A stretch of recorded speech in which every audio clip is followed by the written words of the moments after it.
প্রিয় ঢাকা 11বাসী, আপনারা কেমন আছেন?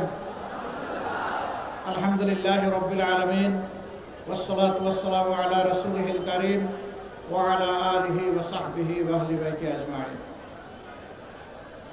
আসন্ন নির্বাচনকে সামনে রেখে ঢাকা 11 আসন, এই আসনে জাতীয় নাগরিক পার্টি মনোনীত 11 দল সমর্থিত প্রার্থী জনাব নাহিদ ইসলামের আজকের এই নির্বাচনী জনসভা, এই জনসভার সম্মানিত সভাপতি, বিশেষ অতিথিবৃন্দ, 11 দলের সম্মানিত নেতৃবৃন্দ, শহীদ পরিবারের গর্বিত সদস্যবৃন্দ, জুলাই যোদ্ধাবৃন্দ, নির্বিশেষে বাড্ডা, রামপুরা এবং বাটারা এই আসনের আজকের জনসভায় উপস্থিত ভাই ও বোনেরা, আমি আপনাদের সামনে দাঁড়িয়েছি সংক্ষেপে দুটি কথা বলার জন্য। আমরা 47 দেখি নাই, শুনেছি, 71 দেখেছি, আর 24 আমরা পেয়েছি।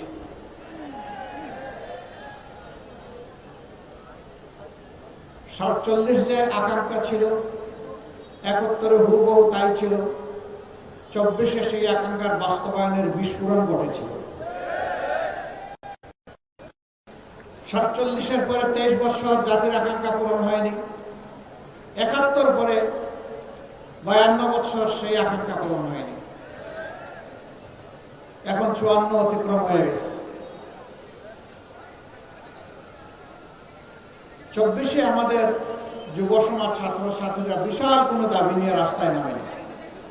তাদের একটি ন্যায্য দাবি, অতি সাধারণ একটা দাবি নিয়ে নেমেছিল, কোটা সংস্কারের আন্দোলন। কিন্তু অতীতের মতো ফেসিবাদী কায়দায় এই আন্দোলনকে দমানোর চেষ্টা করা হয়েছে। জুলাই মাসে এই আন্দোলন দানা বাঁধে। জুলাই 15 তারিখে আন্দোলন জ্বলে উঠে। আপনাদের স্মরণ থাকার কথা, 15 তারিখ রাতে ঢাকা বিশ্ববিদ্যালয়ে আমাদের কলেজের প্রোগ্রাম মেয়েদের উপর যখন হাতুড়ি বাহিনী আঘাত করেছিল, সারা বাংলাদেশ একসাথে জ্বলে উঠেছিল। তারপরের দিন 16 তারিখ উত্তরবঙ্গের এক সিংহ পুরুষ, আমাদের গর্ব অহংকার, বেগম রোকেয়া বিশ্ববিদ্যালয়ের মেধাবী ছাত্র আবু সাইদ রাস্তায় নেমে বলেছিল, হয় আমার অধিকার দে, না হয় আমাকে একটা গুলি দে। সে ডানা পেতে বলেছিল, বুকের ভিতরে তুমুল ঝড়, বুক পেতেছি, গুলি কর। রাস্তা ছাড়ে নাই, বীরের মতো দাঁড়িয়েছিল। 1, 2, 3 পরপর 3টি গুলি করে তাকে খুন করা হয়েছে। কিন্তু আল্লাহর কসম, একটা গুলিও সে পিঠে নেয় নাই, 3টা গুলি সে বুকে নিয়েছে। এটি বীরের পরিচয়। আমরা তার প্রতি গভীর শ্রদ্ধা নিবেদন করি। একই দিনে তার আরো 5 জন সহকর্মী দেশের বিভিন্ন জায়গায় শাহাদত বরণ করে। আস্তে আস্তে এভাবেই রক্তাক্ত বাংলাদেশ হয়ে উঠল এবং শেষ পর্যন্ত 36 জুলাই, যেটাকে আমরা বলছি, অর্থাৎ 5ই আগস্ট, এই জাতি আওয়ামী জাহিলিয়াত থেকে মুক্তি পেল। আফসোস, আমরা যারা 15.5 বছর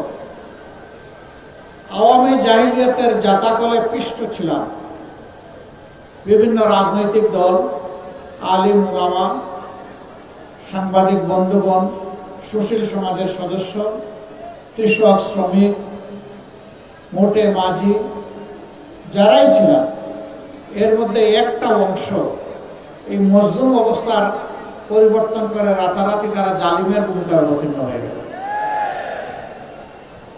যে সমস্ত উপকর্ম করে আওয়ামী লীগ দীর্ঘ সময় জাতিকে কষ্ট দিয়েছে, একই অপকর্ম এই লোকেরা 6 তারিখ সকাল থেকে শুরু করে দিল।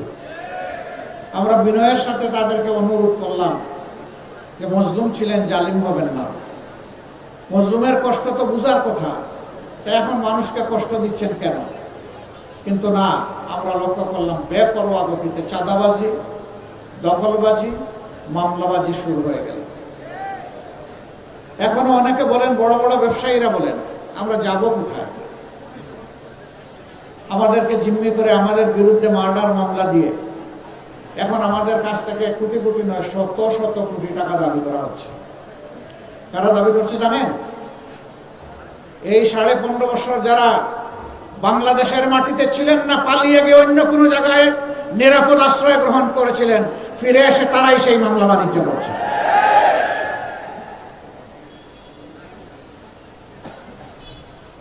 আগস্টের 6 তারিখ থেকে শুরু করে আজ পর্যন্ত 2026 সালের আজকে ফেব্রুয়ারি মাসের 8 তারিখ এই পর্যন্ত এই অপকর্ম যারা শুরু করেছিল তারাই অপকর্ম বন্ধ করে নাই। তাদের জ্বালায় অতিষ্ঠ সাধারণ মানুষ, ব্যবসায়ী, এমনকি ফুটপাতে যে ভিক্ষুক লোকটা ভিক্ষা করে তার ওদের কাছ থেকে চাঁদা নেয়। আমরা কি আমাদের সন্তানদেরকে বুকে নিয়ে জুলাই মাসে এই জন্য লড়াই করেছিলাম যে এখানে পুরাতন চাঁদাবাজের বদলে নতুন চাঁদাবাজের জন্ম হবে, মামলাবাজের জন্ম হবে, ভূমি দখলবাজের জন্ম হবে, ভূমি দস্যুদের জন্ম হবে? এই জন্য তো আমরা এই লড়াই করিনি, আমাদের সন্তানেরা এই লড়াই করেনি। আমাদের সন্তানদের দাবি কি ছিল? সিম্পল দাবি, উই ওয়ান্ট জাস্টিস। আমরা শান্তিতে থাকতে চাই, আর তার জন্য সারা সমাজের সর্বত্র আমরা ন্যায় বিচার দেখতে চাই। এটাই তারা বলেছিল। এখন ন্যায় বিচার এটা আপনারা দেখেছেন একটি দল তারা মাঝে মধ্যে বলেন তারা ক্ষমতায় গেলে দুর্নীতির টুটি চেপে ধরবেন। ভালো কথা। Charity always starts from home. ভালো কাজ নিজের ঘর থেকে শুরু করা লাগে। তাইলে যে 59 জন ভয়াবহ ঋণ খেলাপি, ঋণ ব্যাংক ডাকাত, এদেরকে আপনারা মনোনয়ন দিলেন কেন? এদেরকে বগলের নিচে আশ্রয় দিয়ে এমপি বানিয়ে আপনারা করবেন দুর্নীতি দমন। এগুলা শুনলে পেঁচায়ও হাসবে। জনগণ এগুলা বুঝে। প্রিয় সম্মানিত ঢাকা 11বাসী, বারবার 12 তারিখ ফিরে আসবে না। 5 আগস্টের অসম্পূর্ণ কাজ সম্পন্ন করার দিন হচ্ছে আগামী 12 তারিখ। 5 আগস্ট যে আকাঙ্ক্ষা নিয়ে রক্ত দিয়েছিল আমাদের সন্তানেরা, ভাইয়েরা, বোনেরা, শিশু, বৃদ্ধ, আবাল বনিতা, ওই রক্তের ঋণ পরিশোধ করার দিন হলো 12 তারিখ। এই রক্তের সাথে যারা বেইমানি করবে, ইতিহাস তাদেরকে ক্ষমা করবে না। সারা বাংলাদেশ এখন জেগে উঠেছে। তরুণ যুবকেরা তাদের দৃষ্টিভঙ্গি জানিয়ে দিয়েছে। তারা বলে দিয়েছে আমরা পুরোনো বন্দোবস্তে আর নাই, বস্তাপচা রাজনীতি আর ফিরিয়ে আনতে চাই না। নতুন বাংলাদেশ আমরা দেখতে চাই। বাংলাদেশের নতুন রাজনীতির উত্থান চাই। ইতিমধ্যে এই রায় যুব সমাজ দিয়ে দিয়েছে। এখন জনগণের দায়িত্ব, আগামী 12 তারিখ জনগণ ইনশাল্লাহ সেই রায় দেবে। জনগণ দুর্নীতিকে লাল কার্ড দেখাবে, জনগণ চাঁদাবাজদেরকে লাল কার্ড দেখাবে, জনগণ মামলাবাজদেরকে লাল কার্ড দেখাবে, জনগণ দখলদারদেরকে লাল কার্ড দেখাবে, জনগণ আধিপত্যবাদের গুলামদেরকে লাল কার্ড দেখাবে। আবরার ফাহাদ, আবু সাইদ, সাদি, হাদি, আমরা তোমাদের কাছে আর তোমাদের বন্ধুদের কাছে আমরা বলেই নি, আমরা কথা দিচ্ছি ইনশাআল্লাহ তোমাদের আকাঙ্ক্ষার নতুন বাংলাদেশ হলে দেশ এবং জনগণের সেবা করার সুযোগ পেলে তোমরা যেমনটা চেয়েছিলে আমরা তেমনটাই যৌবনদীপ্ত বাংলাদেশ গড়ে তুলব ইনশাআল্লাহ। এই বাংলাদেশ যুবকদের হাতে আমরা তুলে দিতে চাই। আমরা যুবকদের হাতে বাংলাদেশের দায়িত্ব দিতে চাই। আমরা বেকার ভাতা দিতে চাই না।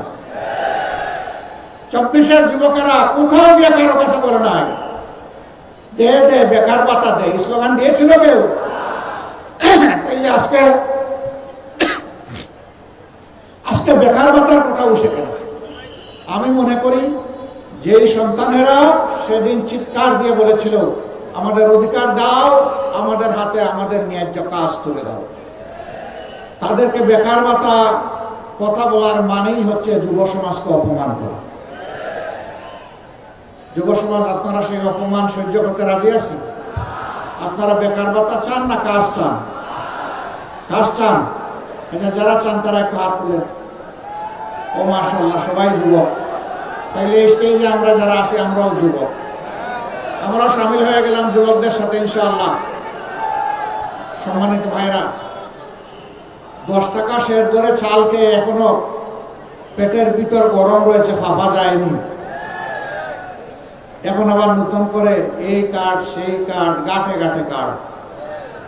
এই সব কার্ড হলো ভুয়া কার্ড। যেমন 10 টাকা দরের চালের আশ্বাসটা ছিল ভুয়া, এই কার্ডগুলা হইল সেই রকম ভুয়া। এই সব ভুয়া কার্ডকে আগামী 12 তারিখ জনগণ ইনশাল্লাহ লাল কার্ড দেখাবে। এরপরে যে বাংলাদেশ জনগণের আকাঙ্ক্ষার ভিত্তিতে মহান আল্লাহর ইচ্ছায় গড়ে উঠবে, সেই বাংলাদেশে ইনশাআল্লাহ এই সমস্ত সামাজিক অপকর্ম চলতে দেওয়া হবে না। ন্যায় বিচার ইনশাআল্লাহ কায়েম হবে। বিচার এক একজনের জন্য এক এক রকম হবে না। সাধারণ একজন মানুষ অপরাধ করলে ওই নির্দিষ্ট অপরাধের জন্য বিচার করে তার যে শাস্তি হবে, দেশের প্রেসিডেন্ট প্রধানমন্ত্রী একই অপরাধ করলে তাদেরকেও ছাড় দিয়ে কথা বলা হবে না। একইভাবে তাদেরকেও বিচারের আওতায় আনা হবে, আসতে হবে। সেই দিনই ন্যায় বিচার কায়েম হবে ইনশাআল্লাহ। অপরাধে কারো কোনো দায় মুক্তি নেই। অপরাধ করেছে, অপরাধীকে শাস্তি পেতে হবে। যে দেশের টাকা লুণ্ঠন করে যারা বিদেশে পাচার করেছেন, তারা সহজেই টাকা ফেরত দিবেন আমরা জানি, কিন্তু এটা কার টাকা? এটা কি তাদের বাপদাদার টাকা? এটা 18 কোটি মানুষের টাকা। আজকে জন্ম নেওয়া শিশুর টাকা, ফুটপাতে হাত পেতে মানুষের কাছ থেকে যে ভাই বোন ভিক্ষা করে, এটা তাদেরও টাকা। রাষ্ট্রের আয়ের 3 খাত, ট্যাক্স, বিদেশি অনুদান এবং বিদেশি ঋণ, এই 3টা মিলে রাষ্ট্রের তহবিল সমস্ত মানুষের উপরে সমানভাবে দায় বর্তায়। আমরা কথা দিচ্ছি ইনশাআল্লাহ, যদি 13 তারিখ থেকে নতুন বাংলাদেশ হয়, তাহলে নতুন বাংলাদেশের এই প্রাপ্য 16 আনা আদায় করার জন্য সর্বাত্মক লড়াই চালাবো। এখানে কোনো আপোষ নেই। আমাদের বার্তা স্পষ্ট, এনাফ ইজ এনাফ। যা হয়েছে যথেষ্ট হয়েছে। এই পথে আর কেউ হাঁটুক, কোনো ফ্যাসিবাদ হাঁটুক জাতি এটা দেখতে চায় না। আমরা মিথ্যা কোনো আশ্বাস জাতিকে দেব না। কিন্তু একটা কথা আল্লাহ তাআলাকে সাক্ষী রেখে বলবো, বাংলাদেশের মানুষের জীবন, সম্পদ এবং ইজ্জত, এই 3টার হবো ইনশাআল্লাহ আমরা পাহারাদার। এদেশের মালিক হব না, জনগণের সেবক হব। আর প্রতি বছর জনপ্রতিনিধিরা তাদের পারিবারিক সদস্যদের সহ জাতির সামনে তাদের সম্পদ বিবরণী পেশ করতে বাধ্য হবে।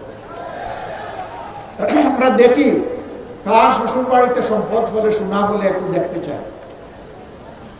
15.5 বছর ভিক্ষুকের ঝুলি গলায় নিয়ে অনেকের যাত্রা শুরু করেছিল রাজনীতিতে। পরে তারা হয়েছে হাজার হাজার কোটি টাকার মালিক, এবং নিজের বাপের বাড়ি যতটা ধনী শ্বশুর বাড়িতে বানাইছে তার চেয়ে বেশি। ওই চুরির টাকা কোথায় রাখবে? জনগণের চুরির টাকা নিয়ে ওখানে রেখেছে।